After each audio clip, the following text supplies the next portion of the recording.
Bonjour, je suis Anna Sambelli et voici mon nouvel article 7 astuces et une couleur pour faire les bons choix. Alors, je teste une nouvelle formule, mon article en vidéo pour les auditifs et le texte en dessous de la vidéo. Alors, en ce qui concerne les choix, vous faites des choix à longueur de journée sans vous en apercevoir. Dès le réveil, vous pouvez faire le choix de vous souvenir de noter vos rêves ou de continuer à croire que vous vous en souviendrez une fois que le mental aura repris ses droits. Vous avez aussi le choix de sentir dans quel état vous êtes et de faire une pratique pour vous recentrer, ou laisser dériver votre journée à partir d'un réveil difficile. Vous faites ensuite le choix d'ingurgiter des aliments qui vont créer de l'acidité dans votre estomac, le sucré ou les laitages par exemple, ou de prendre des aliments plus sains pour augmenter votre énergie. Vous faites ensuite le choix de la couleur de vos vêtements ou de prendre ce qui vient au hasard dans l'armoire. Puis, vous faites le choix de partir dégagé au boulot ou dans la résistance émotionnelle de « je n'ai pas envie d'aller bosser ». Je vous indiquerai à la fin de cet article quelle couleur choisir lorsque vous êtes confronté à un choix qui vous pose problème. Alors, première astuce, la nuit porte conseil. Lorsque vous êtes le nez sur le guidon, vous êtes dans la partie la plus terre-à-terre de vous-même. Normal que la solution ne soit pas visible. Pour résoudre votre problème de choix, vous avez besoin de vous adresser à une autre partie de vous-même, celle qui est plus sage, même si vous ne la connaissez pas. Adressez-lui votre requête avant de vous coucher, afin d'avoir un rêve ou une indication matinale du meilleur choix à faire. Soyez patient et ne vous attendez pas à avoir une réponse immédiate, cela peut prendre quelques jours. Cela vous permettra aussi de ne pas faire un choix émotionnel, mais bien d'être centré au moment où vous prenez la décision. Deuxième astuce, utilisez la méthode Ho'oponopono. Écouter son corps est une bonne astuce. Dans le cas où le choix n'est pas difficile et où aucune de vos mémoires n'est engagée, il vous suffit de fermer les yeux et de penser à une des options. Si votre corps se détend, s'élargit et que vous avez une sensation agréable, c'est sans doute que c'est le choix le plus approprié du moment. Si au contraire votre corps se rétracte et se rétrécit, c'est que la perspective choisie semble vous mettre en difficulté. Pourtant, si vous avez une mémoire accrochée, votre thermomètre intérieur ne vous permet pas d'avoir une vision claire et un ressenti juste. Vous ressentez ce que la mémoire ressent. Je vous encourage vivement dans ce cas-là à avoir recours à Ho'oponopono. Vous allez, grâce à cette technique, dissoudre une partie des charges qui vous empêchent de sentir et de prendre la juste décision du moment. Voilà ce que ça pourrait donner au niveau de la prière. Je suis désolée, je n'avais pas vu que j'avais une mémoire à ce sujet. S'il te plaît, pardonne-moi d'utiliser le présent comme si c'était un problème alors que la mémoire me ramène à une souffrance beaucoup plus ancienne, même si vous ne savez pas laquelle. Je te remercie de me montrer ce dilemme d'aujourd'hui. Ainsi, cela me donne une opportunité de nettoyer cette mémoire. Je t'aime. Troisième astuce, la technique de Shakespeare. Souvent, vous êtes face à un dilemme très cornélien. Y aller, ne pas y aller.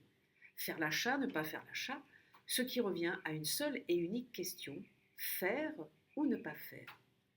Voici enfin l'occasion de comprendre la subtilité du être ou ne pas être de Shakespeare. La question n'est pas de faire, mais bien d'être. Le problème n'est pas le choix de telle ou telle option, mais bien l'état dans lequel vous êtes au moment de faire le choix. Pour une raison que vous ignorez, ce choix ravive des états émotionnels dont vous ne savez pas quoi faire et que vous ne savez pas traiter.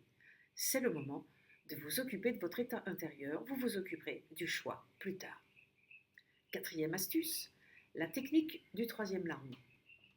Votre vue limitée vous condamne à ne voir que deux solutions. Vous êtes à votre insu, pris ou prise, dans un tunnel dont vous n'arrivez pas à vous dégager, vous n'avez en outre aucune visibilité. C'est le moment de faire appel à quelqu'un de confiance, non pas pour qu'il vous aide à choisir, mais parce qu'avec un regard extérieur, une nouvelle option peut se dessiner. L'ami en question n'a pas vos limitations, bon, il en a d'autres. Un seul regard sur votre problème peut lui faire envisager des solutions qui ne vous étaient pas venues à l'esprit. Ne vous laissez pas influencer par l'autre, mais écoutez bien au-delà de ces mots ce que son point de vue va ouvrir en vous. Cinquième astuce, vous avez déjà fait le choix, mais vous ne le savez pas. Lorsque vous êtes confronté à cette difficulté, vous avez tendance à affirmer « la vie ne me laisse pas le choix ». C'est une occasion supplémentaire de vous plaindre, bien entendu, parce que vous avez l'impression d'être confronté à un événement que vous n'avez pas choisi. Je pense par exemple à une rupture. En apparence, c'est l'autre qui part, l'autre qui triche ou rompt le contrat tacite de la relation. Qu'en savez-vous? Je pense particulièrement à une cliente dont le petit ami s'était entiché d'une fille qui s'est retrouvée enceinte. Sous l'angle de pourquoi la vie me fait ça, c'est un drame insupportable. Et si, sans le savoir, elle avait déjà retiré ses billes de la relation bien avant le drame? Et si, dans le malaise ambiant, elle avait, à un autre niveau de conscience, décidé d'arrêter les frais de cette relation? En apparence, c'est lui qui triche, parce que la relation est encore active, mais dans la réalité plus profonde, elle est déjà partie. La dépendance fait que le couple a l'air de tenir, mais il est déjà terminé. Pas si étonnant que l'autre ait déjà trouvé quelqu'un. Dans sa dépendance, l'autre se dépêche inconsciemment de trouver un autre sein qui va le nourrir. Tant que vous ne vous réappropriez pas le choix non conscient que vous avez peut-être fait, la vie n'a aucun sens et la rupture est un drame. 6e astuce, la vie semble faire un choix à votre place. En fait, la vie se plie en quatre pour vous. Il est parfois difficile de reconnaître cette affirmation dans votre vie parce que vous projetez inconsciemment des parents peu disponibles sur la vie et votre croyance profonde et surtout non consciente, c'est que la vie n'a pas de temps à perdre avec vous. Dans cet état d'esprit, vous prenez tout ce qu'elle vous présente comme une difficulté faite pour vous embêter. Tout vous apparaît comme une corvée supplémentaire à gérer. Or, mis à part votre enfance, c'est rarement le cas. La vie est un peu comme un jeu interactif. Chaque fois que vous avez un projet, elle se plie en quatre pour vous amener à votre but.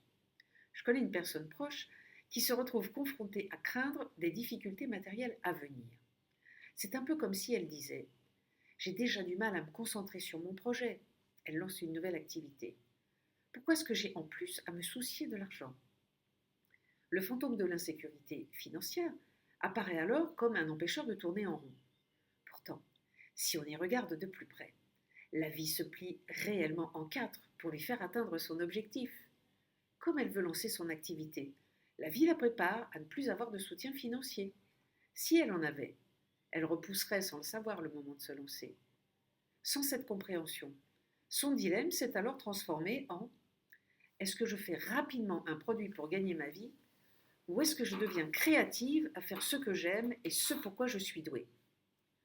Voyez comment oublier son objectif de vue lui fait interpréter sa situation financière comme une insécurité, alors que c'est un petit coup de pouce pour avancer plus vite. Un problème de choix quant au produit à lancer, alors que son objectif est bien depuis le début faire ce qu'elle aime et ce pourquoi elle est douée. 7e astuce, vous n'arrivez pas à prendre une décision. Pourtant, il le faudrait. Mais les jours passent et vous ne le faites pas. Ou vous continuez à croire que c'est juste que vous n'avez pas le temps, ou vous acceptez qu'il y a un obstacle que vous n'avez pas identifié. C'est le propre de la procrastination. En général, ce que vous n'arrivez pas à faire, la décision que vous ne prenez pas, n'est pas le problème. Laissez-moi vous donner un exemple. Vous voulez prendre rendez-vous chez l'ophtalmo, mais vous ne le faites pas. Vu de l'extérieur, on pourrait dire que vous ne prenez pas soin de vous ou que vous êtes négligent. Pourtant, si vous vous posez la question honnêtement, vous allez être surpris de votre découverte. Allons-y. Qu'est-ce qui t'empêche tout de suite de prendre le téléphone pour avoir un rendez-vous avec l'ophtalmo? Parce que je n'ai pas son nom et pas le numéro de celui que j'avais vu il y a quelques années. Ah, comment peux-tu faire pour le retrouver? Il faudrait que j'appelle un de mes amis qui le connaît. Pourquoi n'appelles-tu pas cet ami? Parce que ça fait longtemps que je ne l'ai pas appelé, je ne voudrais pas reprendre contact juste pour lui demander un service. Pourquoi ne l'appelles-tu pas pour prendre de ses nouvelles alors? Parce que ça fait trop longtemps que je ne l'ai pas appelé. Pourquoi as-tu laissé tout ce temps avant de le rappeler? Parce que la dernière fois, ça ne s'est pas bien passé. Que s'est-il passé? Je lui ai parlé de mes activités du moment et il a jugé ce que je faisais sans beaucoup de respect et j'ai un peu de mal avec lui depuis. Vous comprenez qu'en accrochant ce sujet épineux de l'ami comme condition à prendre rendez-vous avec l'ophtalmo, il n'est pas prêt de trouver une solution pour ses yeux. Si vous ne faites pas ce petit interrogatoire, il y a peu de chances pour que la situation se débloque d'elle-même, puisque c'est vous qui la bloquez. Alors, est-ce que vous voulez aller plus loin dans la problématique du choix? Parce que qu'est-ce qui pose problème finalement quand vous avez à faire un choix? Vous avez peur de vous tromper. Vous pensez donc qu'il y a des bons choix et des mauvais choix. De toute façon, partez du principe que si vous hésitez, c'est qu'il y a un problème et c'est votre mental qui a un problème. En effet, si c'est votre intuition qui parle, en principe, la voie à suivre est claire.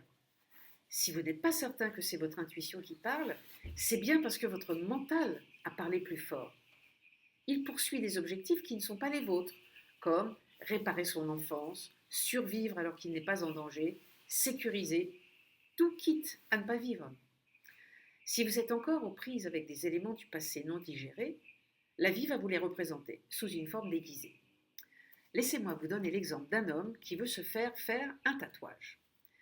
Si vous vous en êtes déjà fait faire un, vous savez que le premier tatouage ramène des mémoires que vous pensiez avoir dépassées, comme que vont penser mes parents, que vont penser mes enfants, que vont penser mes clients, mon patron, mes collègues. Est-ce que je ne porte pas atteinte à mon corps de façon irrémédiable? Or cet homme, qui a eu la bonne intuition de s'en faire un, avec le parfait symbole, etc., hésite encore. Vous n'imaginez pas comment faire un tatouage peut vous faire gagner 3 ans de thérapie, parce qu'il y a de l'action et c'est maintenant. L'auto-questionnement peut aussi être très utile. Alors, pourquoi hésites-tu? Parce que j'ai peur que le tatoueur rate mon tatouage. Moi, je le connais, il n'a jamais raté un tatouage. Oui, mais si j'avais la certitude absolue qu'il va réussir à coup sûr mon tatouage, non, tu n'auras jamais cette certitude parce que nous sommes dans le vivant, dans la vraie vie, celle où ce qui doit arriver arrive. Dans ce cas-là, vous voyez bien que cet homme peut faire en sorte que le tatouage soit raté, simplement parce que la peur crée. Ok, admettons qu'il y ait un raté. Qu'est-ce que ça va te faire? Mais c'est insupportable, il faut que tout soit beau et parfait. Et si ça ne l'est pas? Je ne peux pas passer ma vie à avoir sous les yeux un échec que je ne pourrais pas rectifier. À ton avis, au-delà d'un tatouage, de quoi est-il question? D'une mauvaise image de moi que je ne pourrais pas supporter. À ton avis, qui a une mauvaise image de lui-même qu'il ne peut pas supporter et avec qui il vit? Je pense que c'est moi. Et à ton avis, depuis quand as-tu cette mauvaise image de toi? Depuis tout le temps. Et d'où te vient cette mauvaise image de toi? C'est le regard de mon père sur moi. En es-tu certain? Je ne sais pas. Mais ce qui est sûr, c'est que c'est ce que je crois. Je crois que mon père ne supporte pas ce qu'il voit de moi, car je ne suis pas parfait et je ne corresponds pas à l'idée du fils qu'il aurait aimé avoir. Alors que va faire cet homme? Il évite le problème en évitant le tatouage? Il écoute son intuition, il fait le tatouage, mais il prie pour que tout se passe bien? Ou il fait son tatouage en acceptant l'idée que, à cause de sa mémoire active, il puisse y avoir une difficulté entre lui et son père qui se mettent en travers de la réussite totale de son tatouage. Quel est le pire qui puisse lui arriver? D'avoir sous les yeux la preuve matérielle de sa croyance profonde qu'il n'est pas parfait et pas comme il faut aux yeux de son père. Que pourra-t-il faire alors? Nettoyer sa mémoire jusqu'à ce que, pour être capable de voir le tatouage, qui n'est pas parfait, et que ce ne soit plus une souffrance. La vie est une prise constante face à l'inconnu, car vous ne savez jamais où vous en êtes de vos mémoires. Et vous, qu'auriez-vous fait à la place de cet homme? Alors avant d'écrire cet article, je suis allée me promener un petit peu sur les autres blogs. En lisant pas mal de trucs sur le net à propos des choix, le meilleur conseil que j'ai trouvé, c'est recentrez-vous sur vous-même et vous pourrez faire des choix à partir de votre identité propre. Mais le problème est là. Quelle identité propre? Qui est ce moi que je suis censé être et qui connaît ce qui est bon pour lui? Quelle est l'identité de cet homme? Une dévalorisation systématique due à un grand entraînement dans la relation à son père depuis l'enfance? Faire un choix à partir de son identité, mais ce n'est pas si simple. Nous avons tous des identités forgées à partir de souvenirs douloureux. Et nous allons les mettre en scène tout au long de notre vie jusqu'à ce que ces identités soient nettoyées, apaisées, pacifiées. Alors en attendant, vous allez continuer à avoir des problèmes de choix, car ils vont vous révéler toutes vos identifications et vos identités défaillantes. Accueillez-les comme une belle opportunité de travail sur vous-même. Je sais que vous voulez faire les choix qui vous rendent heureux tout de suite, pas ceux qui nécessitent de faire un travail d'acceptation des blessures du passé. Et finalement, la vérité qui se cache derrière les problèmes de choix est la suivante. Ou vous êtes dans l'inspiration et vous allez faire un choix inspiré qui ne nécessite pas de réflexion, donc une évidence plutôt qu'un choix. Ou alors vous avez une mémoire ou une identité à l'œuvre et vous allez faire un choix en conséquence qui sera nécessairement non inspiré. Vous allez alors avoir à faire le vrai choix. Ou vous décidez d'en profiter pour faire un travail sur vous-même et vous travaillez ce que ça vous fait d'avoir ce choix-là en acceptant toutes les conséquences. Mais vous pouvez aussi décider que vous vous êtes trompé ou que le tatoueur est un amateur, que c'est votre faute, que c'est bien fait pour vous, ou que c'est la faute de l'autre si tout n'est pas parfait. Alors, vous allez me dire, il n'était pas question d'une couleur pour apprendre à faire les vrais choix. Mais oui, j'ai pas oublié. Le gris clair est la couleur des choix. Lorsque vous êtes aux prises avec un choix, habillez-vous de gris et faites la demande d'avoir des indications qui peuvent vous aider dans votre prise de décision. Et si les couleurs vous passionnent autant que moi, je vous donne un rendez-vous dans quelques jours pour une méga surprise en couleurs sur ce blog. Surveillez bien votre boîte mail. Maintenant, je vous encourage à me laisser un commentaire au bas de cet article. Avez-vous une histoire récente où il vous a fallu choisir? Je vous répondrai sur le blog. Maintenant, c'est à vous.